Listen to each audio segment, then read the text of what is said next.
Bomb cyclone అతలాకుతలం చేసేస్తుంది. 50 ఏళ్ల చరిత్రలోనే అతిపెద్ద సైక్లోన్ అని చెప్పుకోవచ్చు. 6.5 కోట్ల మందికి పైగా ఈ సైక్లోన్ ప్రభావితం చేసే అవకాశం ఉంది. ఇటు న్యూయార్క్, బాస్టన్, మసాచుసెట్స్ అలాగే రోడ్ ఐలాండ్ ప్రాంతాల్లో 2 అడుగుల మేర మంచు ఆల్రెడీ కురిసింది. ఇటు న్యూయార్క్లో ఎమర్జెన్సీని డిక్లేర్ చేశారు. ఇటు ప్రయాణాలన్నిటిపైన నిషేధాన్ని విధించారు. ఇటు న్యూయార్క్ అలాగే బాస్టన్ నగరాల్లో స్కూల్స్ని కూడా బంద్ చేశారు. ఇటు అమెరికా వ్యాప్తంగా 10,000 విమానాలను రద్దు చేశారంటే ఆలోచించవచ్చు. నిన్న ఒక్కరోజు మాత్రమే 5,600 విమాన సర్వీసులను రద్దు చేశారు. ఎయిర్పోర్ట్లన్నీ ఖాళీగా ఉన్నాయి ప్రస్తుతానికి. ఇటు బాస్టన్, న్యూయార్క్ అలాగే ఫిలడెల్ఫియా, వాషింగ్టన్ డీసీలో ఎయిర్పోర్ట్లను మూసివేశారు. ఇటు న్యూజెర్సీ, డెలావేర్, మిడ్ అట్లాంటిక్ ప్రాంతాల్లో కూడా ప్రస్తుతానికి కరెంటు కోత నడుస్తుంది. అంధకారంలో దాదాపు 2,60,000 మంది ప్రజలు ఉన్నట్టు తెలుస్తుంది. 100 కిలోమీటర్లకు పైగా వేగంతో ఈదురుగాలులు వీస్తున్నాయి. అసలు ఈ బాంబు సైక్లోన్ అంటే ఏంటి? ఇటు ఆర్కిటిక్ సర్కిల్ నుంచి పైన ఉన్న ఈ మంచు ఖండం నుంచి చల్లని గాలులు అమెరికా మీదుగా కిందికి వస్తుంటాయి. అలాగే కింద నుంచి ఇటు సముద్రం నుంచి లో ప్రెషర్ వేడి గాలులు రావడంతో మిడ్ లాటిట్యూడ్లో కొంత సైక్లోన్ లాంటి ఒక అల్పపీడనం ఏర్పడుతుంది. ఆ అల్పపీడనం హరికేన్ అంటే ఒక తీవ్రమైన తుఫాను కంటే హై స్పీడ్ గాలులను సృష్టిస్తుంది. అలాగే ఇటు మంచు, వెట్ స్నోని కూడా, అలాగే లో టెంపరేచర్స్ని కూడా, వీటన్నిటిని కూడా సృష్టిస్తుంది. సో లో టెంపరేచర్స్ ఉంటాయి, చలి ఉంటుంది, మంచు కురుస్తుంటుంది, వెట్ స్నో. ఆల్రెడీ ఇటు రోడ్ ఐలాండ్లో ఒకసారి మనం చూస్తే కనుక 32 ఇంచెస్ స్నోఫాల్, ఇటు న్యూయార్క్లో 20 ఇంచెస్ స్నోఫాల్. సో అలాంటి స్నోఫాల్, అలాంటి లో టెంపరేచర్స్ వల్ల దాదాపు ఇటు మొత్తంగా 6.5 కోట్ల ప్రజలు ఒక్కసారిగా వాళ్ళందరినీ ప్రభావితం చేయబోతుంది. దానికి సంబంధించిన విజువల్స్ని మనం చూస్తున్నాము. ట్రావెల్ రిస్ట్రిక్షన్స్ మొత్తంగా ఇటు ఈస్ట్ కోస్ట్ అలాగే నార్త్ ఈస్టర్న్ స్టేట్స్ అని చెప్పుకోవచ్చు. అమెరికాకు సంబంధించిన నార్త్ ఈస్టర్న్ స్టేట్స్ అలాగే ఈస్ట్ కోస్ట్, ఈ రాష్ట్రాల్లో ఉన్న ప్రజలందరూ ప్రభావితం అవుతున్నారు. 10,000కు పైగా ఫ్లైట్స్ని ఆఫ్ చేశారు. ఇటు ట్రావెల్ బ్యాన్ని కూడా తీసుకొచ్చారు. ఇప్పుడు అక్కడున్న గవర్నమెంట్స్ ఏమంటున్నాయంటే అసలు ప్రజలు బయటికి రాకండి, మీరు సాధారణంగా కార్లలో ట్రావెల్ చేసే పనులు ఏం పెట్టుకోకండి, అసలు బయట నడిచే పరిస్థితులు కూడా ఉండవు. నడిచే పరిస్థితులు కూడా అంటే జీరో విజిబిలిటీ, ఎదురుగా మనుషులు ఉన్నారా ఏముంది అనేది కూడా కనిపించని పరిస్థితులు నెలకొంటాయంటూ చెప్పుకొచ్చే ప్రయత్నం చేస్తున్నారు. ఇటు వర్జీనియా నుంచి మెయిన్ ఈస్ట్ కోస్ట్, అమెరికాకు సంబంధించిన కోస్టల్ ఏరియాస్ అన్నీ కూడా ప్రభావితం అవ్వబోతున్నాయి. అలాగే మేజర్గా ఇటు న్యూయార్క్, పెన్సిల్వేనియా అలాగే న్యూజెర్సీ అలాగే మసాచుసెట్స్ మొత్తంగా 6 లక్షల నుంచి 7 లక్షల స్క్వేర్ కిలోమీటర్లు ప్రభావితం అవబోతున్నాయి, హెవీలీ ఇంపాక్ట్ అవ్వబోతున్నాయి అన్నట్టు చెప్పుకొస్తున్నారు. ఒక్కసారి కంపారిజన్లో చెప్పుకోవాలంటే సౌత్ ఇండియా మొత్తంగా ఎంత ఎఫెక్ట్ అవుతుందో అంత ప్రాంతం ఇప్పుడు అమెరికాలోని నార్త్ ఈస్టర్న్ స్టేట్స్ అలాగే ఇటు ఈస్ట్ కోస్ట్కి సంబంధించిన స్టేట్స్ అన్నీ కూడా ప్రభావితం అవ్వబోతున్నాయి. ఇప్పుడు ఒక్కసారిగా దానికి సంబంధించి ఎలాంటి సేఫ్టీ మెజర్స్, ఎలాంటి సేఫ్టీ నార్మ్స్ ఇటు అక్కడున్న ప్రభుత్వాలు తీసుకోమంటున్నాయి అవి కూడా చెప్పే ప్రయత్నం చేస్తా. ప్రస్తుతానికి ఇటు స్టేట్స్ ఆఫ్ ఎమర్జెన్సీ, ఎక్కడైతే ఎమర్జెన్సీని డిక్లేర్ చేశారో ఆ రాష్ట్రాల పేర్లని మీకు చెప్పే ప్రయత్నం చేస్తా. ఒకసారి మనం చూస్తే కనుక ఇటు న్యూయార్క్లో ఎమర్జెన్సీని డిక్లేర్ చేశారు, పెన్సిల్వేనియాలో ఎమర్జెన్సీని డిక్లేర్ చేశారు, న్యూజెర్సీలో ఎమర్జెన్సీని డిక్లేర్ చేశారు, అలాగే కనెక్టికట్ అండ్ మసాచుసెట్స్ ఈ రాష్ట్రాల్లో ప్రస్తుతానికి ఎమర్జెన్సీని డిక్లేర్ చేశారు. అలాగే ఎవరు బయటికి ట్రావెల్ చేయకూడదు అంటూ చెప్పుకొస్తున్నారు. సో నేషనల్ గార్డ్ అనే ఆ బృందాలను కూడా ప్రస్తుతానికి డిప్లాయ్ చేసింది అక్కడ గవర్నమెంట్. ఎమర్జెన్సీకి సంబంధించిన ఎక్విప్మెంట్ని కూడా ముందుగానే రెడీ చేసుకున్నారు. ఇటు మనం విజువల్స్లో చూస్తున్నాం కదా, అలా కొన్ని డోజర్స్ కానీ పొక్లైన్స్ని కానీ యూజ్ చేస్తూ స్నోని రిమూవ్ చేయడానికి కూడా ప్రస్తుతానికి ఎక్విప్మెంట్, దానికి సంబంధించిన సిబ్బందిని డిప్లాయ్ చేశారు ఆల్రెడీ. సో ప్రజలు ఎవరు బయటికి రాకుండా ఉండడం, అలాగే ఓన్లీ ఎమర్జెన్సీకి సంబంధించిన వెహికల్స్ని మాత్రమే అలౌ చేస్తామని చెప్తున్నారు. ఎవరైతే వీటిని ఉల్లంఘించి బయటికి వస్తారో వాళ్ళ మీద భారీ ఎత్తున ఫైన్లు కూడా వేస్తారు అంటూ ఇటు అమెరికా ప్రభుత్వం చెప్పుకొస్తుంది. సో రోడ్స్ని క్లియర్గా ఉంచడానికి, రోడ్స్ని క్లియర్ చేయడానికి, అలాగే ఎమర్జెన్సీ వెహికల్ వెహికల్స్ వెళ్ళడానికి మాత్రమే ఇటు న్యూయార్క్ సిటీ, న్యూజెర్సీ, అలాగే రోడ్ ఐలాండ్, అలాగే కనెక్టికట్, న్యూజెర్సీ, పెన్సిల్వేనియా ఈ ప్రాంతాల్లో ప్రస్తుతానికి ట్రావెల్ బ్యాన్స్ అయితే విధించారు, ఎవరు బయటికి రాకూడదని. ఒకసారి పబ్లిక్ ట్రాన్స్పోర్ట్ అలాగే ఇటు ఎయిర్పోర్ట్స్కి సంబంధించి డీటెయిల్స్ కూడా చెప్పే ప్రయత్నం చేస్తా. రీజనల్గా ఉన్న పబ్లిక్ ట్రాన్స్పోర్ట్ సిస్టమ్స్ అంటే ఇటు బస్సెస్ కానీ, మెట్రో కానీ, లేకపోతే ఇటు దానికి సంబంధించి నేషనల్ హైవేస్ కానీ, సర్వీస్ రోడ్స్ కానీ వీటన్నిటినీ కూడా ప్రస్తుతానికి నిలిపివేశారు, మొత్తంగా నిలిపివేశారు. అలాగే 10,000కు పైగా ఫ్లైట్ సర్వీసెస్ని క్యాన్సిల్ చేశారు. దీనికి సంబంధించి ఇంటర్నేషనల్ రూట్స్ కూడా ప్రస్తుతానికి ఇటు ఎయిర్ ఇండియాకి సంబంధించి కూడా ఎయిర్ ఇండియా ఫ్లైట్స్ ఏవైతే ఇటు అమెరికాకి వెళ్ళే ఫ్లైట్స్, న్యూయార్క్కి కావచ్చు, ఇటు జాన్ ఎఫ్ కెనడీకి వెళ్ళే ఫ్లైట్స్ కావచ్చు, వీటన్నిటిని కూడా ప్రస్తుతానికి క్యాన్సిల్ చేశారు.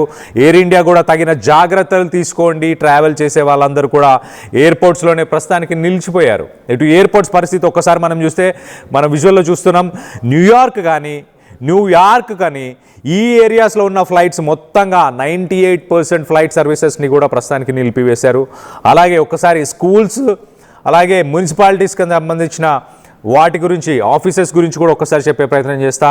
ప్రస్తుతానికి మేజర్ స్కూల్స్, డిస్ట్రిక్ట్స్లో ఉన్న ప్రతి స్కూల్ని కూడా ప్రస్తుతానికి షట్ డౌన్ చేశారు. ఇటు న్యూయార్క్ సిటీకి సంబంధించిన పబ్లిక్ స్కూల్ సిస్టమ్ని మొత్తంగా క్లోజ్ చేశారు. స్నో డేస్ కారణంగా వీటన్నిటినీ క్లోజ్ చేశారు. అలాగే ఆన్లైన్ లెర్నింగ్కి ప్రస్తుతానికి షిఫ్ట్ చేశారు. సో ఇంట్లోంచే క్లాసెస్ని అటెండ్ అవ్వాలంటూ చెప్పుకొచ్చే ప్రయత్నం చేస్తారు. కొన్ని ప్లేసెస్లో అసలు ఆన్లైన్ క్లాసెస్ కూడా అవసరం లేదంటూ వాటిని కూడా నిలిపివేశారు. సో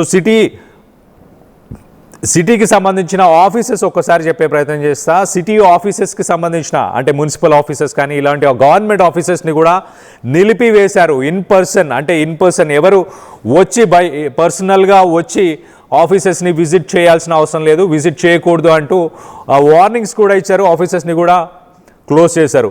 ఇటు సిటీస్ వార్నింగ్ సెంటర్స్ని ఓపెన్ చేశాయి, ఎమర్జెన్సీ షెల్టర్స్ని కూడా ఓపెన్ చేశాయి. ఎవరైతే వర్కర్స్ ఉన్నారో వాళ్ళు ప్రస్తుతానికి ఈ వీధుల్ని, స్ట్రీట్స్ అన్నిటిని కూడా ప్యాట్రోలింగ్ చేస్తున్నారు. ఎవరైతే నిరాశ్రయులు అంటే ఇల్లు లేని వాళ్ళు ఎవరైతే ఉన్నారో వాళ్ళందరినీ కూడా ఇటు షెల్టర్స్కి షిఫ్ట్ చేస్తున్నట్టు కూడా తెలుస్తుంది. ఇటు పవర్ కంపెనీస్ ఒక్కసారి ఎప్పటికప్పుడు దాదాపు 2,60,000 మంది ప్రస్తుతానికి చీకట్లో ఉన్నట్టు తెలుస్తుంది. వాళ్ళకి మళ్ళీ పవర్ని ఇవ్వడానికి, రిపేర్స్ చేయడానికి కూడా ఆ పవర్ సంబంధిత సిబ్బంది కూడా ప్రస్తుతానికి పనిలో నిమగ్నమై ఉన్నట్టు తెలుస్తుంది. సో మొత్తం మీద టెంపరేచర్స్ ఇటు భారీగా తగ్గనున్నాయి. అలాగే వెట్ స్నో అంటే తడి స్నో, ఇటు తడిగా ఉండే మంచు కురిసే అవకాశం ఉంటుంది కాబట్టి జీరో విజిబిలిటీ, ఎదురుగా వ్యక్తులు ఎవరున్నా కూడా కనిపించని పరిస్థితి కాబట్టి సో ప్రజలు ఎవరు బయటికి రావద్దు. అలాగే గాలులు ఒక్కసారి చూస్తే కనుక ఇటు ఈదురు గాలులు కూడా దాదాపు 100 కిలోమీటర్లకు పైగా వేగంతో ఈదురు గాలులు ఉండబోతున్నాయి. ఇటు ఎమర్జెన్సీ మేనేజ్మెంట్ ఏజెన్సీస్, ఇటు పెమ్మా అలాగే ఫెమ్మా ఈ ఏజెన్సీ అయితే ప్రస్తుతానికి ఎలాంటి ప్రికాషన్స్ తీసుకోవాలి, అక్కడున్న ప్రజలు సేఫ్టీ మెజర్స్ కానీ ప్రికాషన్స్ కానీ ఎలాంటి ప్రికాషన్స్, సేఫ్టీ మెజర్స్ తీసుకోవాలని కూడా చెప్పుకొస్తున్నాయి ఇటు పెమ్మా అలాగే ఫెమ్మా. ఒకసారి అవి కూడా చెప్పే ప్రయత్నం చేస్తాను. ఇటు మీరు ఎటువంటి ట్రావెల్ని కూడా ప్లాన్ చేయకుండా ఉండండి, avoid all sorts of travel అంటూ చెప్పుకొస్తున్నారు. వైట్అవుట్ కండిషన్స్ అంటున్నారు. వైట్అవుట్ కండిషన్స్ అంటే పూర్తిగా తెల్లగా ఉండబోతున్నాయి, పూర్తిగా ఎదురుగా ఉండబోతుందో కూడా తెలియని సిట్యువేషన్ అంటూ చెప్పుకొస్తున్నారు. సో డ్రైవింగ్ చేస్తే ముందుగా ఏమున్నాయో కూడా తెలియని పరిస్థితి, అలాగే ఈవెన్ నడిచినా కూడా ఎదురుగా ఏముందో కూడా తెలియని పరిస్థితి. అలాంటి ఎక్స్ట్రీమ్లీ డేంజరస్ కండిషన్స్ అంటూ చెప్పుకొచ్చే ప్రయత్నం చేస్తున్నారు. Extremely dangerous conditions. సో ఇంటి పట్టనే ఉండండి అంటూ చెప్తున్నారు. అలాగే అవాయిడ్ ఓవర్ ఎగ్జర్షన్ అంటే మీరు మీ ఇంటికి సంబంధించి మీ మెయిన్ డోర్కి బయట కానీ, ఆ గార్డెన్ ఏరియాస్లో కానీ, పరిసర ప్రాంతాల్లో కానీ స్నోని మీరు రిమూవ్ చేయాలనుకుంటే షావలింగ్ అంటారు. ఒక షావల్తో పాటు ఆ మంచుని పక్కకు తీసే ప్రయత్నం చేస్తారు. ఒకవేళ అలాంటిది ఏమన్నా చేయాలనుకున్నా కూడా ఎప్పటికప్పుడు ఫ్రీక్వెంట్గా బ్రేక్స్ తీసుకోవాలి. ఒక్కసారి లెఫ్ట్ సైడ్ విజువల్లో మనం చూస్తున్నాము ఆ బాంబు సైక్లోన్ ఎంత తీవ్రంగా ఉండబోతుంది, ఎంత మ్యాగ్నిట్యూడ్లో ఉండబోతుంది అనేది మనం ఆ విజువల్లో చూస్తున్నాము. చూడండి, అక్కడ ఆ విజువల్లో మనం చూడొచ్చు. ఆ విజువల్లో చాలా క్లియర్గా దాని పరిమాణం ఒక్కసారి మీకు చెప్పే ప్రయత్నం చేస్తా. మన 2 రాష్ట్రాలు ఏవి, ఇటు మధ్యప్రదేశ్, రాజస్థాన్ అంటే ఒక రకంగా ఇటు ఆంధ్రప్రదేశ్ కర్ణాటకని కలుపుకుంటే 2 రాష్ట్రాల్లో ఎంత రేడియస్ ఉంటుందో అంత రేడియస్తో ఆ బాంబు సైక్లోన్ మూవ్ అవుతుంది. మనం చూడొచ్చు కింద ఉన్న రిచ్మండ్, వాషింగ్టన్, అలాగే ఫిలడెల్ఫియా, న్యూయార్క్ ఇలాంటి స్టేట్స్ అన్నిటికంటే పెద్ద పరిమాణంలో ఉంది. అది ఒక్కసారిగా అది మూవ్ అవుతుంది. మొత్తానికైతే ఇటు నార్త్ ఈస్టర్న్ స్టేట్స్ మనకు ఆ మ్యాప్లో కూడా కొంత కనిపిస్తుంది, చూడొచ్చు మనం. Boston, New York, Philadelphia, Washington DC, అలాగే రిచ్మండ్, అలాగే పైన ఉన్న ఏరియాస్ ఇవన్నీ కూడా మనం చూడొచ్చు. ఇటు మాంట్రియల్, ఇటు కెనడాకు సంబంధించిన కొన్ని స్టేట్స్ కూడా ఎఫెక్ట్ అవుతున్నట్టు కూడా తెలుస్తుంది. సో మొత్తం మీద దాని ఆల్టిట్యూడ్ కానీ దాని రేడియస్ కానీ మనం దాంట్లో విజువల్లో చూస్తున్నాం. ఎంత భయానకంగా ఉందో చూడండి. ఒక 2-3 రాష్ట్రాలకు సంబంధించిన పరిమాణంలో ఉంది. అంత రేడియస్తోని ఈ బాంబు సైక్లోన్ ఉంది. దాని ఎఫెక్ట్ ఇటు దాదాపు 7 కోట్ల మంది అమెరికాలో ఉన్న ప్రజల మీద ఎఫెక్ట్ అవుతుందంటే మీరు అర్థం చేసుకోవచ్చు. సో ప్రజలకి ఇటు ప్రభుత్వం అయితే హెచ్చరికలను జారీ చేస్తుంది. ఇంటి పట్టనే ఉండండి, ఎవరైనా మంచుని తొలగించాలని ప్రయత్నం చేసినా మధ్యలో బ్రేక్స్ తీసుకోండి. అలాగే ఇటు ఎమర్జెన్సీ కిట్స్ని ఇంట్లో పెట్టుకునే ప్రయత్నం చేయండి. అంటే ఫ్లాష్ లైట్స్ కానీ, ఎక్స్ట్రా బ్యాటరీస్, అలాగే బ్యాటరీతోని రన్ అవ్వే రేడియో, అంటే గవర్నమెంట్కి సంబంధించిన ఎమర్జెన్సీస్ వినడానికి. ఎందుకంటే అక్కడ ఆల్రెడీ పవర్ కట్స్ ఉన్నాయి. దాదాపు 2,60,000 మందికి ఆల్రెడీ పవర్ కట్స్ ఉన్నాయి. రానున్న రోజుల్లో ఇంకా పవర్ కట్స్ ఉండే అవకాశం ఉంది. కాబట్టి రేడియోని కూడా ఇంటి పట్టే పెట్టుకునే ప్రయత్నం చేయండి. అలాగే పవర్ బ్యాంక్స్ని కూడా ఫుల్గా ఛార్జ్ పెట్టుకోండి. ఎప్పుడైనా మీకు పవర్ కట్ వచ్చే అవకాశం ఉంది కాబట్టి పవర్ బ్యాంక్స్ని ఫుల్గా ఛార్జ్ పెట్టుకోండి అని చెప్పుకునే ప్రయత్నం చేస్తున్నారు. అలాగే ఇటు క్యాండిల్స్ లాంటివి ఇంట్లో వాడకుండా ఉండండి, అవాయిడ్ చేయండి క్యాండిల్స్ని. దానివల్ల మంటలు వ్యాపించే అవకాశం ఉంటుంది కాబట్టి క్యాండిల్స్ని యూజ్ చేయకండి. ఓన్లీ ఫ్లాష్ లైట్స్ని కానీ, టార్చ్ లైట్స్ని కానీ ఇలాంటివి వాడండి అంటూ చెప్పుకొచ్చే ప్రయత్నం చేస్తున్నారు. అలాగే ఇంటి పట్టణ ఇంట్లోనే ఉన్నప్పుడు మీ డోర్ కింద గ్యాప్స్ని కానీ వీటన్నిటిని కూడా టవల్స్తో వీటన్నిటిని కూడా మీరు క్లోజ్ చేసి ఆ చల్లని గాలిని లోపలికి రాకుండా, అలాగే ఇంటి లోపల ఉన్న వెచ్చదనాన్ని అలానే ఉంచడానికి ఆ టవల్స్ని యూజ్ చేయండి. అలాగే మీరు మినిమం 3 to 4 లేయర్స్ బట్టలని వేసుకోండి అంటూ చెప్పుకొచ్చే ప్రయత్నం చేస్తున్నారు. లూజ్ ఫిట్టింగ్ ఉన్నవి, అలాగే లైట్ వెయిట్ ఉన్న వాటిని మల్టిపుల్ లేయర్స్గా, అంటే 3 నుంచి 4 లేయర్స్ మీరు ధరించండి అంటూ ఇటు ఎమర్జెన్సీకి సంబంధించిన ప్రికాషన్స్ అయితే చెప్పుకొస్తుంది. అలాగే ఒకసారి వెంటిలేషన్కి సంబంధించి ఒకసారి చెప్పే ప్రయత్నం చేస్తా. బయట ఉన్న గ్రిల్స్ కానీ, అలాగే క్యాంప్ స్టవ్స్ కానీ, జనరల్గా సాధారణంగా అమెరికాలో ఉన్న వాళ్ళు క్యాంపింగ్ చేసుకోవడానికి కొన్ని స్టవ్స్ని యూజ్ చేస్తుంటారు. అలాంటి స్టవ్స్ కానీ, లేకపోతే గ్యాస్తోని పవర్డ్ జనరేటర్స్ కానీ వీటన్నిటిని కూడా ఇండోర్స్లో ఉంచకండి. వీటన్నిటిని అట్లీస్ట్ ఒక 20 feet దూరంగా, ఇంటి నుంచి 20 feet దూరంగా వీటిని పెట్టుకోండి. ఎందుకంటే కార్బన్ మోనాక్సైడ్ పాయిజనింగ్, వీటి వల్ల కార్బన్ మోనాక్సైడ్ పాయిజనింగ్ అయ్యే అవకాశం ఉంటుంది. కాబట్టి వీటిని జనరేటర్స్ని, గ్యాస్తో రన్ అయ్యే వీటన్నిటిని కూడా కొంత దూరంగా పెట్టుకోండి అని చెప్పుకొస్తున్నారు. సో అలాగే ఎగ్జాస్ట్లు ఏవైతే ఉన్నాయో, ఎగ్జాస్ట్ వెంట్స్ కావచ్చు, ఇటు హీటింగ్ సిస్టమ్స్కి సంబంధించిన వెంట్స్ కావచ్చు, వీటన్నిటిని కొంత మంచు నుంచి కొంత క్లియర్ చేసి పెట్టే ప్రయత్నం చేయండి అంటూ చెప్పుకొస్తున్నారు. అలాగే ఇప్పుడు వాటర్ పరిస్థితి ఒకసారి మాట్లాడుకునే ప్రయత్నం చేద్దాం. ఈ చల్లని వాతావరణం వల్ల, ఈ స్నోఫాల్, వెట్ స్నోఫాల్ వల్ల, అలాగే ఈ హై ఆల్టిట్యూడ్, హై ప్రెషర్కి సంబంధించిన గాలులు, 100కు పైగా వీస్తున్న ఈ గాలుల వల్ల మీ పైప్ లైన్స్లో ఉన్న వాటర్ గడ్డగట్టే అవకాశం ఉంటుంది. కాబట్టి వాటిని కొంత ఓపెన్ చేసి పెట్టండి. కొంత డ్రిప్ అవుతూ కంటిన్యూస్గా వాటర్ ఫ్లో అవుతూ ఉండేలాగా చూసుకునే ప్రయత్నం చేయండి అంటూ చెప్పుకొస్తున్నారు. అలాగే మొత్తం మీద అన్నిటికంటే ఇంపార్టెంట్ థింగ్ ఏంటంటే, ఒక 3 రోజుల పాటు మినిమం మీ దగ్గర ఆహారానికి సంబంధించి అట్లీస్ట్ ఫుడ్ని, ప్రాసెస్డ్ ఫుడ్, ప్రిజర్వ్డ్ ఫుడ్ కానీ ఒక 3 రోజులకు సంబంధించిన సరుకులని మీ దగ్గర పెట్టుకోండి అంటూ ఎమర్జెన్సీ సంబంధించిన ప్రికాషన్స్, సేఫ్టీ మెజర్స్లో అయితే చెప్పుకొస్తున్నారు. సో మొత్తం మీద అమెరికాకి ఒక రకంగా రానున్న 3-4 రోజులు గడ్డుకాలం అని చెప్పుకోవచ్చు. అక్కడ ఇటు నార్త్ ఈస్టర్న్కి సంబంధించిన స్టేట్స్, మరి ముఖ్యంగా ఇటు ఈస్ట్ కోస్ట్కి సంబంధించిన ఈ స్టేట్స్ అన్నిట్లో కూడా ఎమర్జెన్సీని అక్కడున్న ప్రభుత్వాలు డిక్లేర్ చేశాయి. ఇటు న్యూయార్క్ మరీ ఎఫెక్టెడ్ ఏరియా అని చెప్పుకోవచ్చు. న్యూయార్క్ అత్యధికంగా ఎఫెక్టెడ్ ఏరియా అని చెప్పుకోవచ్చు. ఆ ఏరియాలో కూడా మొత్తం మీద అక్కడ ప్రికాషన్స్ అన్నీ తీసుకోవాలి, ఎవరు బయటికి రాకుండా ఉండండి అంటూ ఇటు న్యూయార్క్ మేయర్ జొహరన్ మామ్దాని కూడా చెప్పుకొచ్చే ప్రయత్నం చేశారు, ఎమర్జెన్సీని డిక్లేర్ చేశారు. అలాంటి పరిస్థితులు నెలకొని ఉన్నాయి. రానున్న 3-4 రోజులు ఇలాంటి పరిస్థితులే కంటిన్యూ అవ్వబోతున్నాయి. దీనికి సంబంధించి ఒక్కసారి మనం విజువల్స్లో చూడొచ్చు. ఒక్కసారి అక్కడ ఎలాంటి పరిస్థితులు కనిపిస్తున్నాయో ఒక్కసారి మనం ఆ బాంబు సైక్లోన్కి సంబంధించిన విజువల్స్ని చూడొచ్చు. ఎంతగా ఇంపాక్ట్ ఉంది అని అంటే దాదాపు 48 సంవత్సరాల తర్వాత రోడ్ ఐలాండ్ లాంటి స్టేట్లో ప్రస్తుతానికి 32 ఇంచెస్ 32 ఇంచెస్ స్నోఫాల్, దాదాపు 48 సంవత్సరాల తర్వాత అంత స్నోఫాల్ ఇప్పుడే జరిగింది అంటే అర్థం చేసుకోవచ్చు. రికార్డు స్థాయిలో అక్కడ టెంపరేచర్స్ ఉన్నాయి, రికార్డు స్థాయిలో స్నోఫాల్ ఉంది. అంటే ఒక తుఫానుతో పాటు ఇటు మంచు కూడా కురుస్తుంటుంది. సో అలాంటి ఒక డిఫరెంట్ సిట్యువేషన్ అని చెప్పొచ్చు.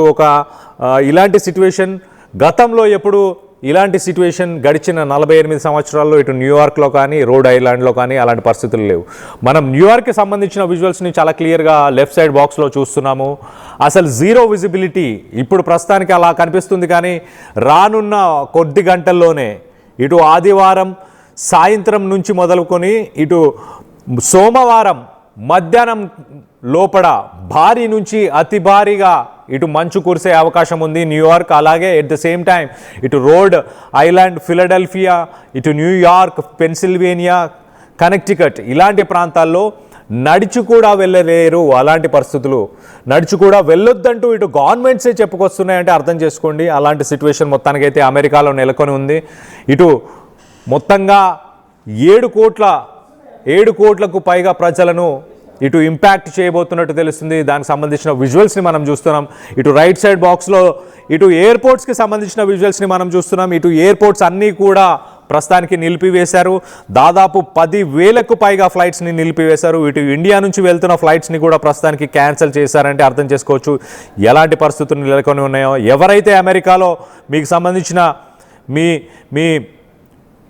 సంబంధించిన వాళ్ళు ఎవరైతే ఉన్నారో వాళ్ళందరికీ కూడా ఈ సేఫ్టీ మెజర్స్, ఈ సేఫ్టీ నార్మ్స్ గురించి కూడా చెప్పే ప్రయత్నం చేయండి. ఒక్కసారి ఇంటి పట్టనే ఉండండి. ఈ 3-4 రోజులకు సంబంధించి సరుకులని, ఆహార పదార్థాలను కావచ్చు, వీటన్నిటి కూడా ముందుగానే తెచ్చి పెట్టుకోమని చెప్పండి. ఇంటి పట్టనే ఉండండి. అలాగే డోర్స్ నుంచి ఏదైతే గ్యాప్స్ ఉన్నాయో మెయిన్ డోర్స్కి సంబంధించి, అలాగే మిగతా డోర్స్కి సంబంధించి వాటన్నిటి కూడా టవల్స్తోని వాటన్నిటి కూడా కవర్ చేసి పెట్టే ప్రయత్నం చేయండి.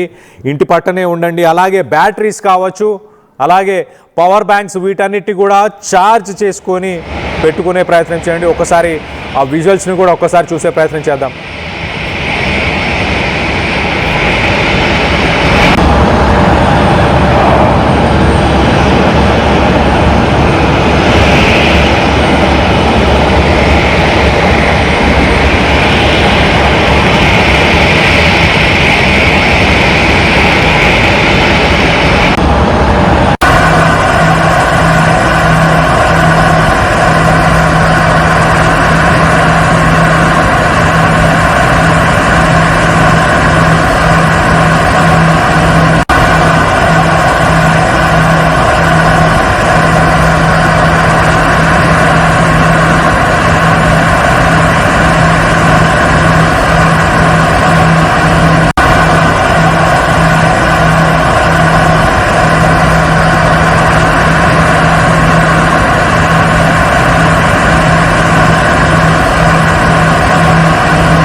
Local to global news at your finger tips. మీ చేతిలో ఒక ఆయుధం. Download R TV app. Media legend Ravi Prakash is back.